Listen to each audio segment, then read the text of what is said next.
आज बात करेंगे महात्मा गांधी की, एक ऐसी शख्सियत जिसने भारत के इतिहास को हमेशा के लिए बदल दिया। सोचिए, एक वकील कैसे पूरे देश के लिए आज़ादी का सबसे बड़ा चेहरा बन गया। हम उनके सफ़र के उन खास मोड़ को देखेंगे जो भारतीय इतिहास को समझने और हाँ, कॉम्पिटिटिव एग्जाम्स के लिए भी बहुत ज़रूरी हैं। तो चलिए शुरू करते हैं ये सफ़र। तो सवाल यही उठता है ना? आखिर ऐसा क्या हुआ कि एक वकील जो साउथ अफ्रीका गया था वो लौटकर पूरे भारत का महात्मा बन गया? यही कहानी है उनके बदलाव की और भारत पर उनके जबरदस्त असर की। तो चलिए उनके इस सफ़र की एक झलक देखते हैं।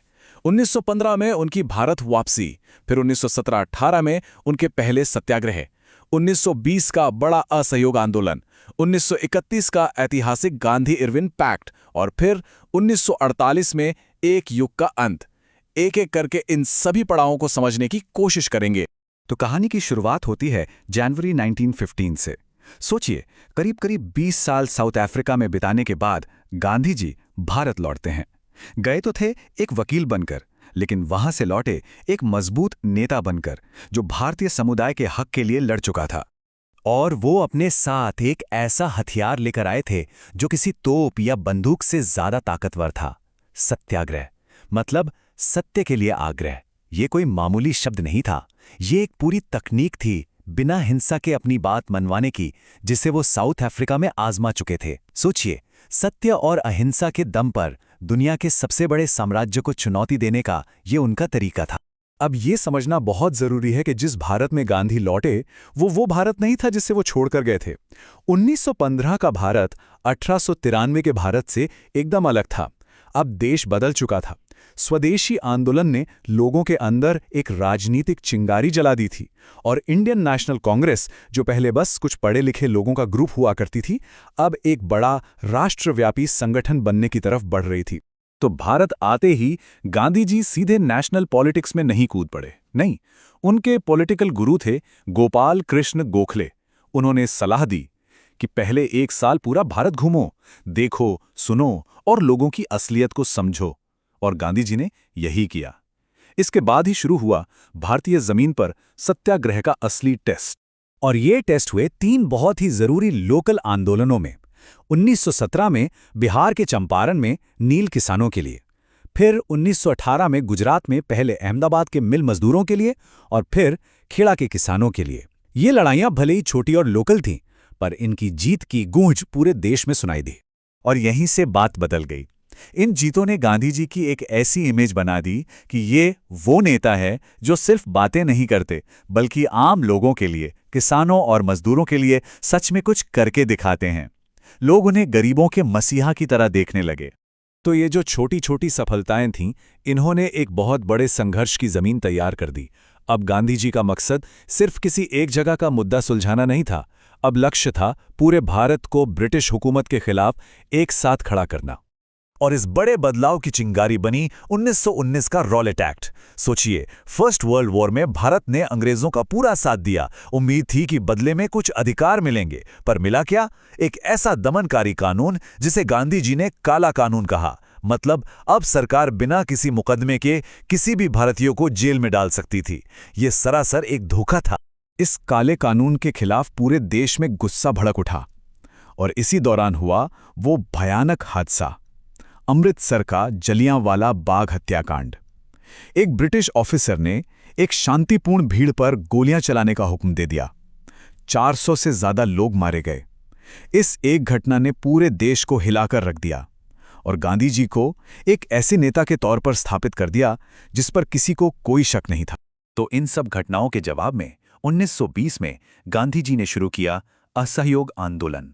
आइडिया बहुत सिंपल था, पर बेहद ताकतवर। अंग्रेजी सरकार के साथ किसी भी तरह का सहयोग बंद कर दो। स्टूडेंट से कहा गया स्कूल कॉलेज छोड़ दो, वकीलों से कहा गया अदालतें छोड़ दो, और सबसे कहा गया टैक्स देना बंद कर दो। और तो और हिंदू मुस्लिम एकता को मजबूत करने के लिए इसे खिलाफत आंदोलन के साथ भी जोड़ा गया।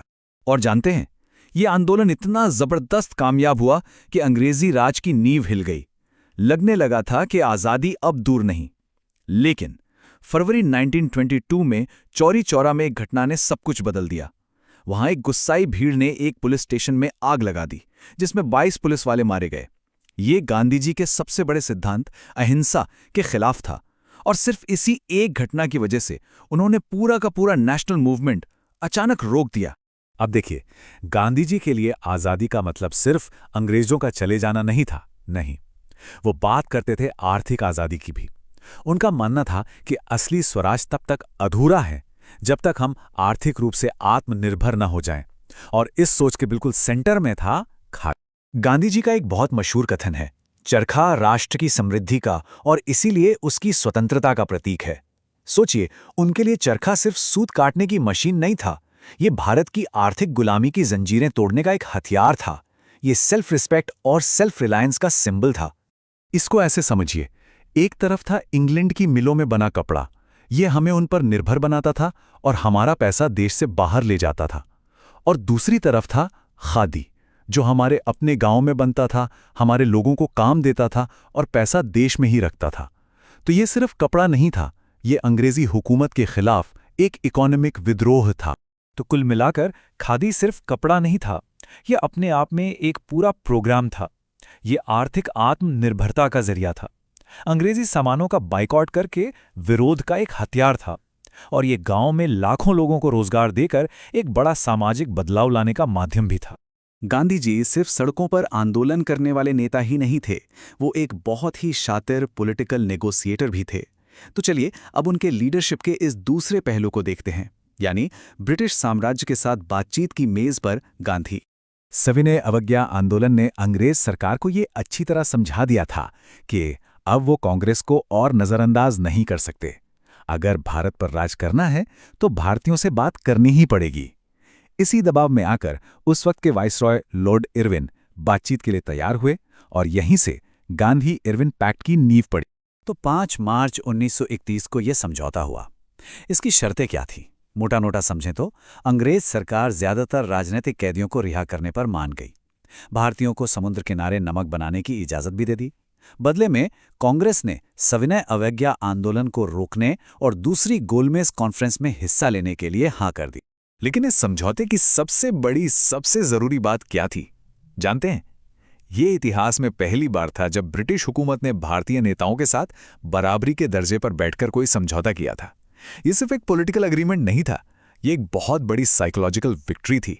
तो अब आखिर में एक नजर डालते हैं गांधी जी के उन योगदानों पर जो आज भी हमारे साथ हैं, उनकी उस विरासत पर जो आज भी जिंदा है। तो अगर हम सार देखें तो गांधी जी ने क्या किया? उन्होंने आज़ादी की लड़ाई का चेहरा ही बदल दिया। इसे कुछ एलीट लोगों की लड़ाई से निकालकर किसानों, मजदूरों, महिलाओं, मतलब पूरे देश की लड़ाई बना दिया।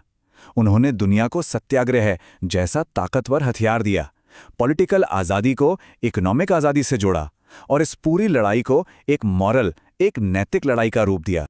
और आखिर में एक सवाल जिस पर सोचना जरूरी है, आज की